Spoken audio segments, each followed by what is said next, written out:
L'harmonisation énergétique des personnes. Une voie pour la santé globale. Par Jacques Largeau et Magali Koessler. Introduction. La curothérapie. Une médecine de l'âme et du corps. La santé n'est pas une simple absence de maladie. C'est un équilibre subtil entre le corps physique, les émotions, l'esprit et l'environnement qui nous entoure. Pendant des décennies, la médecine moderne a cherché à guérir les symptômes sans s'attaquer aux racines invisibles des maux. Mais que se passerait-il si nous pouvions percevoir ces énergies subtiles qui nous composent? Si nous comprenions que chaque cellule, chaque émotion, chaque pensée vibre à une fréquence unique, interconnectée avec l'univers. C'est cette vision holistique que nous partageons à travers la curothérapie, une approche thérapeutique née de l'observation millénaire des lois énergétiques de la nature. Notre corps n'est pas une machine isolée. Il est un orchestre de 8 corps énergétiques, chacun résonnant à une fréquence différente, mais tous indispensables à notre bien-être. Lorsqu'un déséquilibre survient dans l'un d'eux, c'est l'ensemble de la symphonie qui se dérègle. L'homme, un univers en miniature. Imaginez un instant que vous êtes fait de lumière. Non pas une métaphore poétique, mais une réalité scientifique oubliée. Selon les principes de la curothérapie, l'être humain est constitué de 8 corps énergétiques. 1. Le corps physique, la matière tangible, atomes et molécules. 2. Le corps éthérique, matrice énergétique qui anime la chair. 3. Le corps émotif, siège des émotions et des mémoires affectives. 4. Le corps mental, temple des pensées et des réflexions. 5. Le corps causal, bibliothèque des programmes karmiques et des vies antérieures.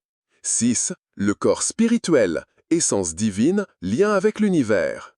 7. Le corps de cristal, canal de clairvoyance et d'intuition. 8. Le corps de lumière, rayonnement pur, expression de l'âme. Ces corps ne sont pas empilés comme des couches d'oignons, mais interpénétrés, formant un réseau vibrant où chaque blessure émotionnelle, chaque choc mental se répercute sur le physique. Prenons l'exemple d'une arthrose du genou. La médecine conventionnelle y voit une usure mécanique. Nous y voyons un parasite éthérique, minuscule crabe énergétique, se nourrissant de l'énergie de reconstruction osseuse. Enlever ce parasite permet à l'articulation de se régénérer. Preuve radiologique à l'appui. Les parasites énergétiques, ces invisibles saboteurs. Les maladies ne sont pas des fatalités. Elles sont souvent le fruit d'esprits des maladies, entités éthériques profitant de nos faiblesses. Ces parasites, imperceptibles au microscope, vampirisent nos énergies vitales. Ils ressemblent à des créatures marines miniatures, méduses éthériques causant des rhumatismes, vers nano-osseux provoquant l'ostéoporose ou frelons astraux déclenchant des grippes. Comment les détecter? Par le clair ressenti, une capacité innée que chacun peut développer. En passant la main près du corps, on perçoit des variations de densité, des courants froids ou des résistances anormales, signes de fuites énergétiques ou de présence parasitaire. Un pendule ou une baguette coudée deviennent alors des outils précieux, amplifiant ces perceptions subtiles. Les chakras et les mémoires du corps. Au cœur de cette cartographie énergétique se trouvent les chakras, ces vortex où convergent les énergies. Contrairement à la vision traditionnelle de 7 chakras, nous en identifions 24, chacun lié à une fonction spécifique. Le chakra du cœur, par exemple, ne régit pas seulement l'amour, mais aussi les déceptions sentimentales stockées dans l'épaule droite ou les reproches accumulés dans l'épaule gauche. Les zones mémoire, quant à elles, sont des réservoirs invisibles où s'entassent les chocs non résolus. Une dispute familiale peut se loger dans le foie, un licenciement traumatisant dans l'estomac ou une peur ancestrale dans les genoux. Ces mémoires, telles des épines énergétiques, attirent les parasites et affaiblissent nos défenses. Protocole de guérison, de la théorie à la pratique. La curothérapie ne se contente pas de diagnostic, elle agit. Voici les étapes clés pour harmoniser une personne. 1. Bilan énergétique. Cartographier les fuites du biochamp, tester les réactions aux aliments ou aux objets, identifier les parasites externes.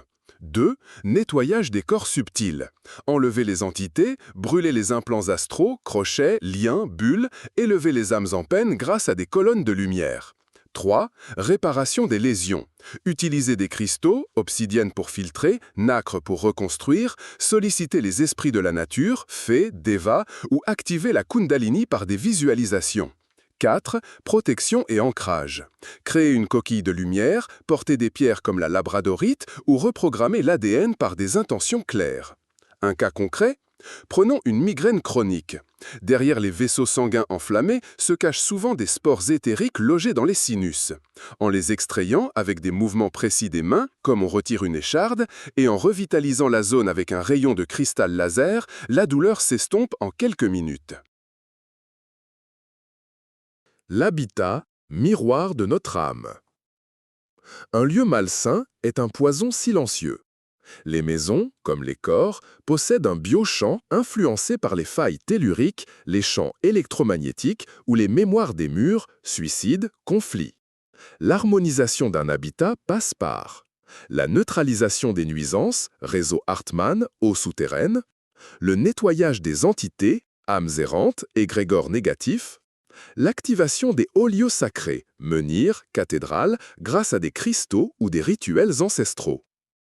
Une chambre à coucher exposée à un champ magnétique perturbera le corps éthérique, provoquant insomnie ou fatigue. En déplaçant simplement le lit ou en posant une shungite, on rétablit l'équilibre. La spiritualité au service de la santé. La curothérapie n'est pas une religion, mais une science sacrée. Elle intègre des pratiques comme la méditation, le voyage astral ou la communication avec les guides spirituels. Ces techniques, loin d'être ésotériques, sont des extensions naturelles de notre potentiel énergétique. Lors d'un voyage astral, par exemple, le corps physique reste ancré, tandis que le corps de lumière explore d'autres dimensions. Ces expériences, vérifiables par des marqueurs physiologiques, rythme cardiaque, température, ouvrent des portes vers la guérison karmique ou la compréhension des vies antérieures. Les pièges de la modernité. Notre époque, bien que technologiquement avancée, est un champ de mines énergétiques. Les vaccins et médicaments affaiblissent souvent le corps éthérique en ciblant uniquement le physique. Les orgonites, censés amplifier l'énergie, attirent parfois des parasites multifréquences. Les hôpitaux, saturés d'âmes en peine et de champs électromagnétiques, deviennent des déserts vibratoires. La solution? Privilégier une alimentation vitalisante, plantes sauvages, eau structurée, éviter les matériaux synthétiques et surtout, écouter son intuition. Le corps sait ce qui est bon pour lui. Conclusion. Devenir l'artisan de sa propre guérison. La curothérapie n'est pas une baguette magique. C'est un chemin de responsabilisation où chacun apprend à devenir son propre thérapeute. En comprenant que nous sommes des êtres de lumière, en dialogue constant avec l'univers, nous reprenons le contrôle de notre santé. Les exercices proposés, du clair ressenti à la fixation des soins par visualisation, sont des clés. Mais la clé ultime reste l'amour. Amour pour soi, pour les autres, pour la terre. Car c'est dans cet amour que vibre la fréquence de guérison la plus puissante.